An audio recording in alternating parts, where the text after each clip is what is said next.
नमस्ते, मैं Amit Kumar Jha. Operation tiger चालू है।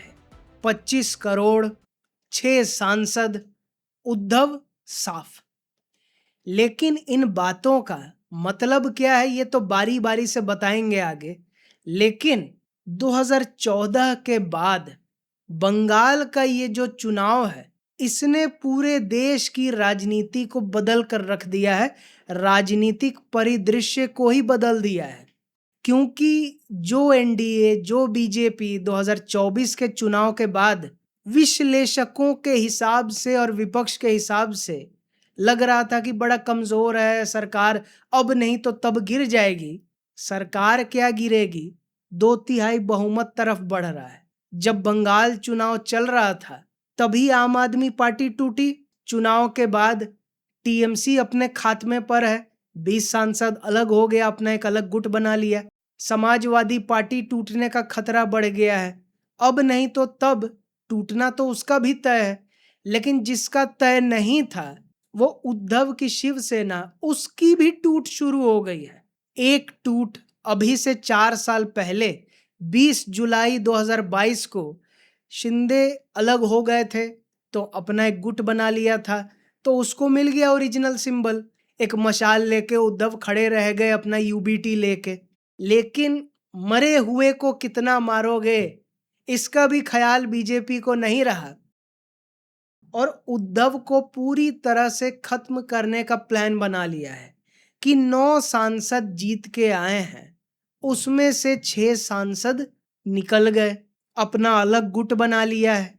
और कारण क्या दिया है कि कांग्रेस में शामिल होने वाले थे उद्धव, हमको नहीं होना था, हम अलग हो गए। अब क्योंकि 2/3 बहुमत से अलग हुए हैं, जिस तरह से टीएमसी में लोग अलग हुआ है, जिस तरह से आम आदमी पार्टी में राघव चड्ढा और बाकी लोग अलग हुए थे, तो कोई कुछ नहीं कर सकता। लेकिन तमाशा तो करना है ना, सब तो सरकारी प्रोसेस है, इससे मिलना, उससे जुलना, ये कोर्ट, वो कोर्ट, ये सुनवाई, ये सब तो महीनों तक चलते रहेगा। होने जाने वाला कुछ नहीं है, क्योंकि सब संविधान के हिसाब से हो रहा है। ये तो एक बात। अब दूसरी बात इसमें कि अपने सांसदों को संभाल नहीं सकते तो ये नहीं मानना कि मेरे में कमी है, उल्टा आरोप कहीं और लगा देना है। तो उद्धव ठाकरे कल जब 60वां शिवसेना का स्थापना दिवस था, उसमें आकर भाषण क्या दिया कि जिनको जाना है वो चले जाएं, मुझे कोई दिक्कत नहीं है। लेकिन मैं अपने शिव सैनिकों से कहना चाहता हूं कि जिसको भी मेरा नेतृत्व से दिक्कत है वो मुझे सही कारण देगा, तब मैं इस्तीफा देके साइड हो जाऊंगा, आपको बना दूंगा। वाह, अगर मुझसे गलती हुई है, ये अगर है, अभी भी गलती का एहसास नहीं है, कहां से एहसास होगा। एक तो उद्धव ठाकरे का राजनीतिक दिमाग ठीक राहुल गांधी की तरह है, क्या ही चलेगा। लेकिन जब साथ में संजय राउत जैसा वेताल बैठा हो तो कहां से बात बनेगी। जो बागी सांसद हैं उनको मना के वापस लाना चाहिए था। ये होता है सिपा सालार का काम कि बात बिगड़ी है उसको बनाओ। संजय राउत ऐसे हैं जो बिगड़ी बात है उसको खत्म कर दो, वापसी का कोई चांस ना रहे। गाली दिया सुबह में, अब शाम में कह रहे हैं कि कुत्ते वफादार सारे नहीं होते। कुत्ता भी कहो, फिर गंदी गंदी गालियां भी दो, और ये भी आरोप लगा दो कि 25 करोड़ एक एक सांसद को मिल रहा है, जिनको केंद्र में मंत्री नहीं बनाया जाएगा क्योंकि एक ही आदमी मंत्री बनेगा केंद्र में। ये सब इंफॉर्मेशन है संजय राउत के पास। लेकिन पार्टी क्यों टूट रही है, इसको कैसे संभाले, कैसे इनके हिसाब से लालच में ना पड़ने दे, इसका कोई उपाय ना है। बाकी सब पता है इनको, और क्योंकि इतना ज्यादा मालूम है इसीलिए पार्टी का ये हाल है।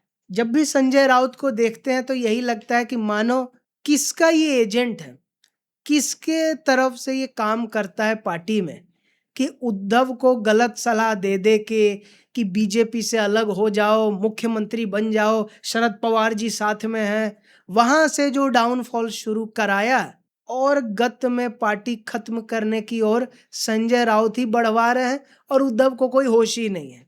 इतना सब कुछ हो गया, क्या कह रहे हैं कि इनमें से कोई भी दोबारा जीत के नहीं आएगा, हम किसी को छोड़ेंगे नहीं। इसलिए तो ओरिजिनल सिंबल वाली ओरिजिनल शिवसेना के प्रमुख एकनाथ शिंदे ने भी स्थापना दिवस किया, क्योंकि ओरिजिनल तो वो है। उन्होंने क्या कहा कि हमको भी धमकी दे रहा था लोग 2022 में कि निकल के दिखाओ तो वर्ली से लाशें बिछी ही रहेंगी, तो ये हो जाएगा तो वो हो जाएगा, खेती करने चले जाएंगे शिंदे, किसी का कुछ नहीं होगा। शिंदे डिप्टी सीएम है और उद्धव ठाकरे कुछ नहीं। ये है आज के टाइम में हकीकत कि ये जो विरासत है ये खून के रिश्ते से नहीं बढ़ती है आगे, ये विचारधारा से बढ़ती है, क्योंकि ये राजनीतिक विरासत है, किसी का बपौती प्रॉपर्टी नहीं। और सीधा सीधी ऑपरेशन टाइगर चालू आहे इसका संकेत दे दिया। क्या कहा कि ये जो 6 सांसद टूटे हैं ये तो अभी ट्रेलर है, पूरी पिक्चर तो अभी बाकी है। तो कुत्तों की तरह जिनको भौंकना है उनको भौंकने दो, हम लोग शेर हैं, हम लोग असली शिव सैनिक हैं, हम लोग दहाड़ेंगे। और मस्त शोले वाला कॉमेडी वाला डायलॉग बोला कि उद्धव का यही हाल है कि आधे इधर जाओ आधे उधर जाओ, बाकी मेरे पीछे रहो। बाकी बचा कौन? बाकी सब लोग तो गया, अपनी पार्टी की फिक्र नहीं है। अगर गलती हुई तो मैं छोड़ दूंगा पद, गलती का एहसास नहीं है। संजय राउत जैसे लोगों को करीब रखा हुआ है जो अब नहीं तो तब कांग्रेस में जाएंगे और अपना राज्यसभा का सीट बरकरार रखेंगे। लेकिन उद्धव कहाँ जाएंगे? उनका क्या होगा? मर्जर करने के अलावा तो कोई ऑप्शन कांग्रेस के साथ रहेगा नहीं। और अगर संजय राउत का बस चला तो उद्धव से मर्जर भी करा देंगे, क्योंकि ममता बनर्जी के तरह उतना दिमाग नहीं है कि पता चले कि मर्जर करने का नुकसान क्या होता है। क्योंकि एक बार मर्जर हुआ तो पार्टी का जितना फंड है, ऑफिस है, वो सब मेन पार्टी को चला जाएगा। क्योंकि जो इलेक्टोरल बॉन्ड था उसमें बीजेपी के बाद सबसे ज्यादा में से जिसको मिला था पैसा वो टीएमसी ही था। इसलिए वो तो सवाल ही नहीं है मर्जर करेगा। उद्धव को होश नहीं है, संजय राउत कांग्रेस में मर्जर भी करा देंगे, ये पता है हमको। और अमित शाह ने आज की एक बड़ी रैली में महाराष्ट्र से ही ऐलान भी कर दिया कि ये जो न्यूज चैनल और बाकी लोग कहते थे उद्धव की शिवसेना उद्धव गुट, शिंदे की शिवसेना शिंदे गुट, अब गुट वुट खत्म, अब सिर्फ एक शिवसेना है जिसके अध्यक्ष है एकनाथ शिंदे, बात खत्म। अब अमित शाह ने ही ऐलान कर दिया तो कोई चांस है कि उद्धव की पार्टी बचेगी? जितना विधायक चुन के आया है, जो ही आया है वो टूटेगा, कुछ जो नगर पालिका में जीत गया है वो टूटेगा। मतलब पूरी तरह से पार्टी को खत्म करने का मोटा भाई का प्लान चल रहा है। और वो तो चलना ही है, क्योंकि हम पहले भी एक वीडियो में शायद ये बता चुके हैं, फिर बता रहे हैं कि 3 लोग से पंगा लोगे अपना राजनीतिक अंत को बुलावा देने के बराबर है। हिमंता, योगी और सबसे घातक अमित शाह। पीएम मोदी को गाली दो, कुछ भी करो, कोई फर्क नहीं है, अमित शाह के पीछे पड़ोगे खात्मा तय है।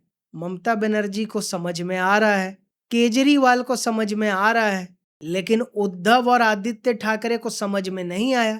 तो जब पार्टी खत्म हो जाएगी तब फ्री ही बैठे रहेगा लोग, तो बैठ के समझते रहो। क्योंकि अब ये उद्धव की शिवसेना तो चलने वाली नहीं है ज्यादा दिन तक, आज नहीं तो कल उसका खत्म होना तय है। बहुत सारी पार्टियां किसी जमाने में बड़ी थीं, उनका आज कोई नामो निशान नहीं है। तो ये पार्टी खत्म हो जाए तो ऐसा नहीं है ओहो बड़ा चमत्कार हो जाएगा, असंभव है। असंभव राजनीति में कुछ भी नहीं है। तो इसलिए अंत में यही कहना चाहेंगे कि बहुत से विश्लेषकों की बात सुनकर आम लोग भी एक तरह से सोचने लगता है कि बीजेपी को इस तरह की चीजें नहीं करनी चाहिए, ये तो कांग्रेस करती है। अरे बीजेपी हो कांग्रेस हो सब राजनीतिक संगठन है, समाज सेवा करने कोई नहीं आया है। कांग्रेस बीजेपी में इतना ही फर्क है बारीक सा कि बीजेपी जो ही काम करे काम करती है, कांग्रेस सिर्फ नाटक करती है, यही फर्क है, बाकी कोई फर्क नहीं है। जब कांग्रेस के हाथ में सत्ता थी उसने ये सब खेल किया पूरे देश में, अब बीजेपी के हाथ में है तो वो कर रही है। कल किसी और के हाथ में होगी तो वो करेगी। ये सब तो चलते रहता है। इसीलिए आपको और हमको कोई टेंशन नहीं लेने का, आराम से बैठना है और तमाशा देखना है कि कैसे नेतागण हमारी सेवा करने के लिए एक दूसरे को खत्म करने में लगे पड़े हैं। लेकिन वहीं दूसरी तरफ कैसे अन्नामलाई के आंदोलन से खलबली मच गई है तमिलनाडु की राजनीति में, जिससे मुख्यमंत्री विजय बेचैन है और बीजेपी पर खुल्लम खुल्ला सीधा वार जारी है। तो ये जानने के लिए इस वीडियो को देखें और इस वीडियो को देखने के लिए बहुत धन्यवाद।